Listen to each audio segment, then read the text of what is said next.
Pourquoi l'Italie? L'Italie est le pays qui abrite le siège du Vatican. Parce que il y avait un pape en 1454 qui s'appelait Tommaso Perantuccelli, mieux connu sous le nom de pape Nicolas V, qui signait la bulle papale du 8 janvier 1454. Sans cette bulle papale, l'esclavage n'aurait pas eu lieu.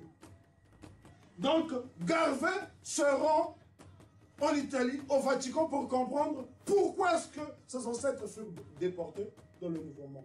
Pourquoi la Suisse, me poserez-vous la question?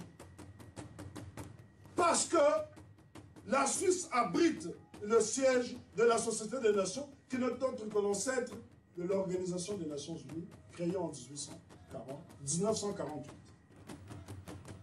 Une fois que Garvey a fait ce périple, il a reconstitué le puzzle de puissance coloniale.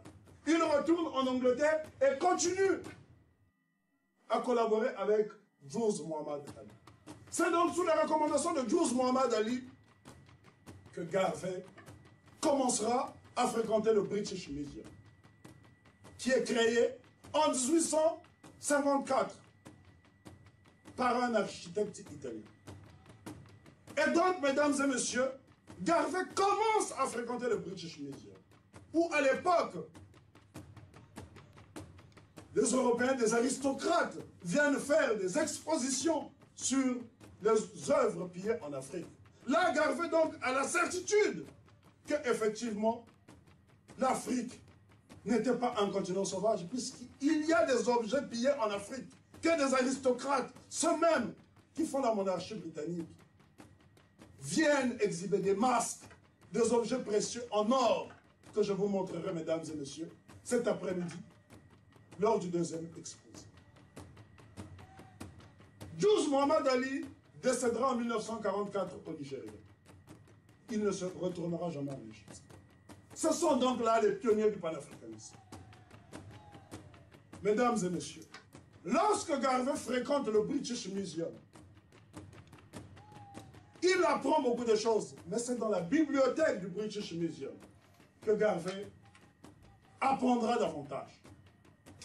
Donc, dans cet ouvrage, dans cette bibliothèque, vous avez plus de 3 millions d'ouvrages.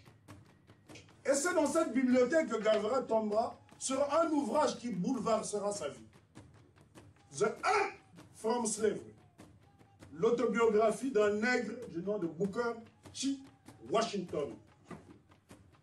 Booker Talafiero Washington était né en 1856. Il était le fils d'un négrier blanc et d'une mère esclave. Il naîtra dans une plantation de Virginie. C'est en 1865, lors de l'abolition de l'esclavage aux États-Unis d'Amérique, que Booker T. Washington trouvera la liberté à l'âge de 7 ans. Non, 8 ans, puisqu'il était né en 1856. Donc, Booker T. Washington était un esclave, un petit esclave, jusqu'à l'âge de 8 ans, date de l'abolition de l'esclavage aux États-Unis d'Amérique, plus précisément dans l'État de Virginie. Booker T. Washington sera le premier nègre à faire fortune aux États-Unis. C'est lui qui créera le Tuskegee Institute of Alabama. L'intelligence de Booker T. Washington, c'est que lors de l'abolition de l'esclavage, bien des années plus tard, 20 ans plus tard, vers l'âge de 25 ans, il avait compris la nécessité de créer une école manuelle pour permettre aux nègres d'avoir une formation professionnelle. L'esclavage venait d'être aboli, non pas pour des raisons philanthropiques, mais tout simplement parce que le nord des États-Unis s'industrialisait et que l'esclavage leur coûtait cher. Donc, il valait mieux transformer les esclaves en ouvriers. Et Booker T. Washington eut l'intelligence de faire un compromis avec des philanthropes blancs. Vous m'aidez à financer une école pour donner, ne fût-ce qu'une éducation manuelle au mien, et je tairai toute revendication en ce qui concerne les droits civiques. Mais beaucoup Les leaders noirs critiqueront Booker T. Washington en pensant que Booker T. Washington n'en faisait pas trop. Mesdames et messieurs, Booker T. Washington était un homme qui avait beaucoup de sagesse, qui avait compris qu'un affrontement direct avec les Blancs aurait fait la perte des nègres.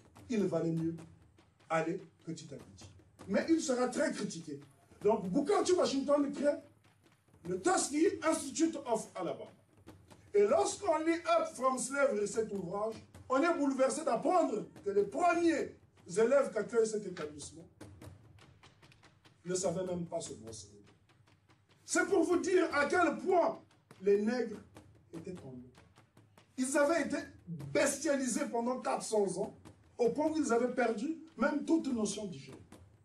Cela ne veut pas dire que les nègres ne prenaient pas soin. Mais le fait d'être privé d'une brosse à dents peut donc montrer à quel point les nègres étaient tombés. Donc Booker T. Washington explique que les premières leçons qui furent dispensées dans cet établissement étaient apprendre aux siens comment se brosser. Voilà le genre de choses qui peuvent nous bouleverser au XXIe siècle. Mais à l'époque, cela paraissait banal. Et le premier cadre qui sera formé dans le Tuskegee Institute of Alabama n'est autre que le fils aîné de Booker T. Washington qui s'appelait Baker Washington, qui sera le premier briquetier. À l'époque, être un briquetier, celui qui fabrique des briques, paraissait quelque chose d'extraordinaire. Alors qu'aujourd'hui, le briquetier n'est qu'un simple ouvrier.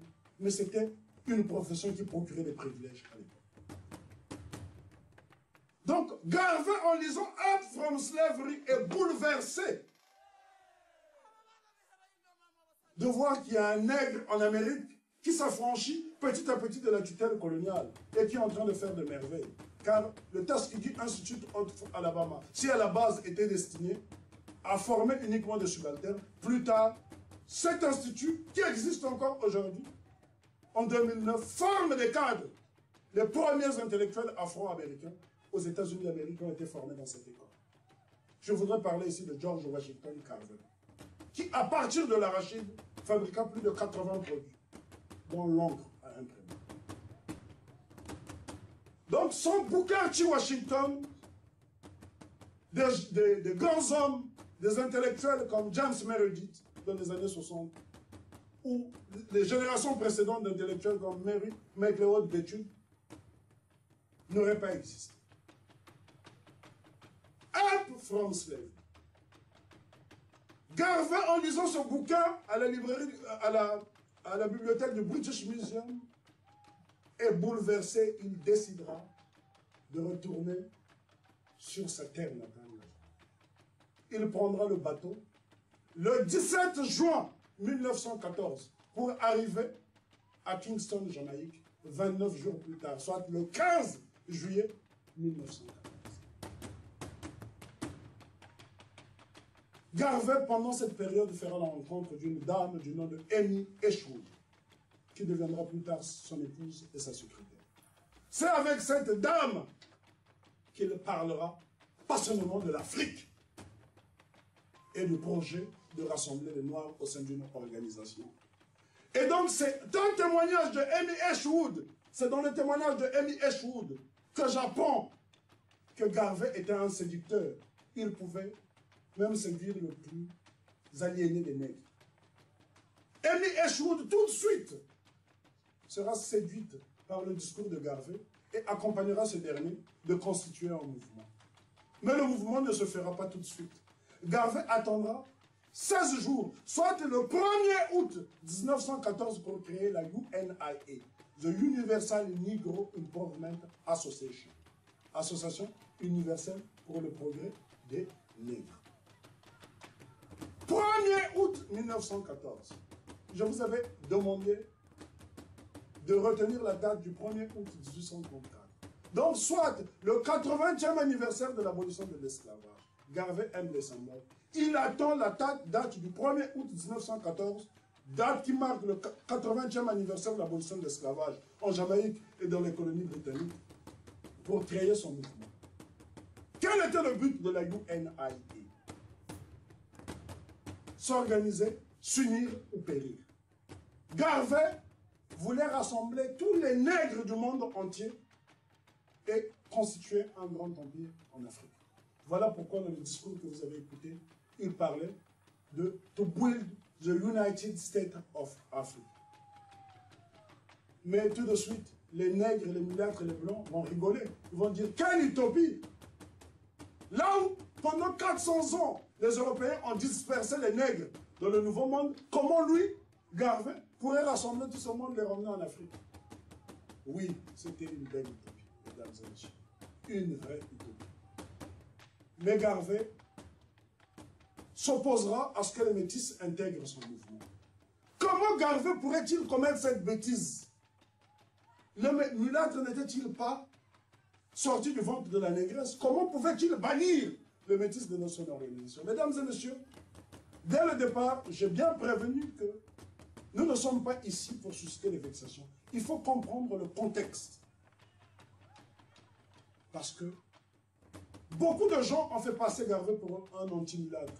Mais il faudra comprendre pourquoi, à cette époque, Garvey ne voulait pas les mulâtres dans son organisation.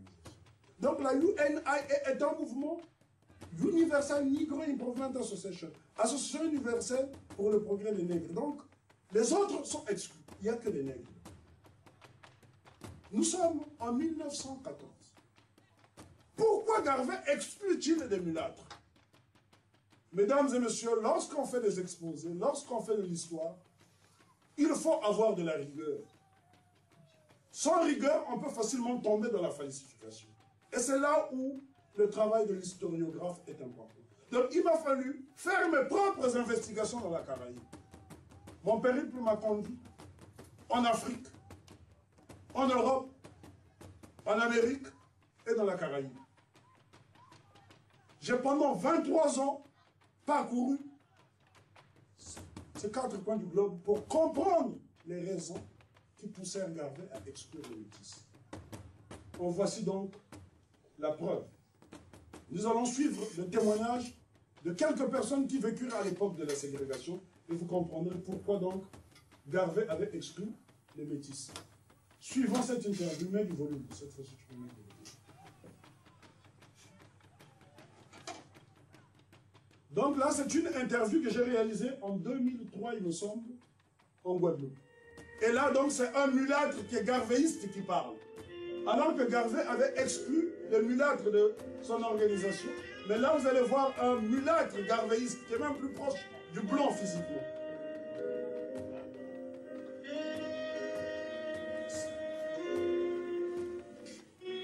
Comme il est indiqué ici, Gérard Laurier était un savant. Il est décédé en 2006. Je l'ai rencontré pour la première fois en 2003. À l'époque, il avait 81 ans. Il est mort à l'âge de 84. C'était un savant guadeloupéen qui sera emprisonné par les autorités françaises en 1956. L'acte de reproduction, c'est tellement quelque chose de négatif que le blanc allait le soir dans la chambre de la négresse se coucher avec. Il naissait un enfant caféolé. Cet enfant, le maître blanc l'amenait dans sa maison, lui apprenait à parler français, lui apprenait à lire à l'écrire, et ce caféolé là devenait un contre-maître qui frappait. Donc là, nous venons à voir le témoignage d'un mulâtre, qui lui-même est mulâtre. Lorsqu'on voit Gérard Laurier, il est même plus proche du blanc que du nègre, physiquement. Donc, il explique à l'époque les raisons pour lesquelles Garvey préféra se séparer des mulâtres. Parce que les mulâtres ne se considéraient pas comme des nègres à l'époque. C'était une race intermédiaire que les blancs utilisaient pour fouetter leur propre mère. Donc le mulâtre devenait un contremaître qui, sans pitié, fouettait son propre frère de race. Et Garvey ne pouvait pas accepter que ceux-mêmes qui naissaient du ventre de la négresse puissent opprimer les leurs. Nous avons ici, mesdames et messieurs, lorsqu'on fait des investigations, on ne peut pas se contenter d'un seul témoignage. Nous avons eu le témoignage d'un mulâtre en Guadeloupe. Maintenant, faisons un tour en Jamaïque. Ici, nous avons le témoignage de Viviane Durham. Viviane Durham est un contemporain de Marcus Garvey. C'était un homme que j'ai rencontré qui est mort à l'âge de 97 ans.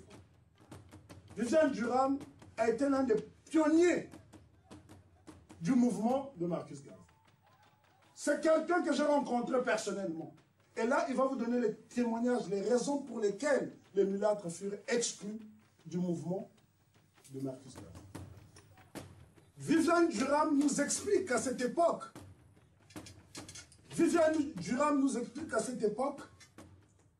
les mulâtres ne se considéraient pas comme les nègres.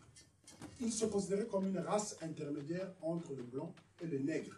Ce qui leur donnait, en quelque sorte, un esprit de supériorité vis-à-vis des nègres.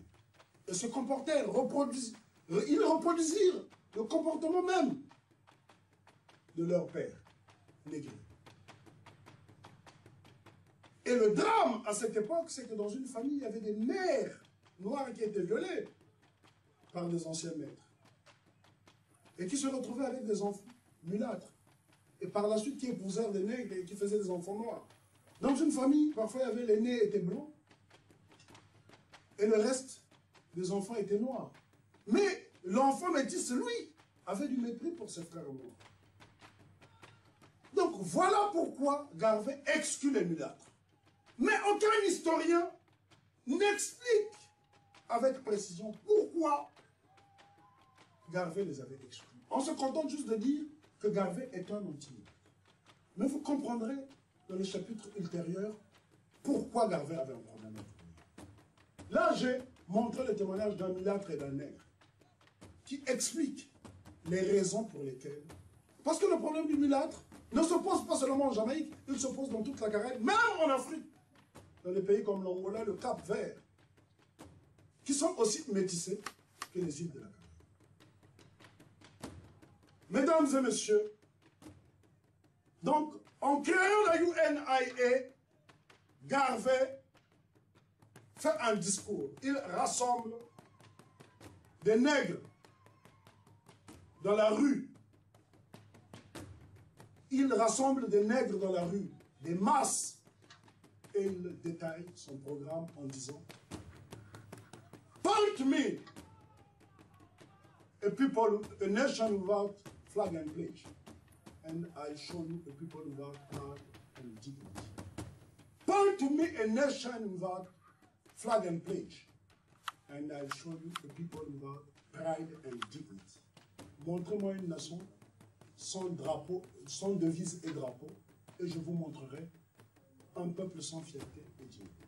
Pour Garvey, un peuple qui n'a ni drapeau, qui n'a ni devise, une nation qui n'a ni drapeau ni devise, est une nation d'esclaves. Donc, en créant la UNIA, Garvey va déclencher un engouement au sein même de la population noire et il détaillera son programme, etc.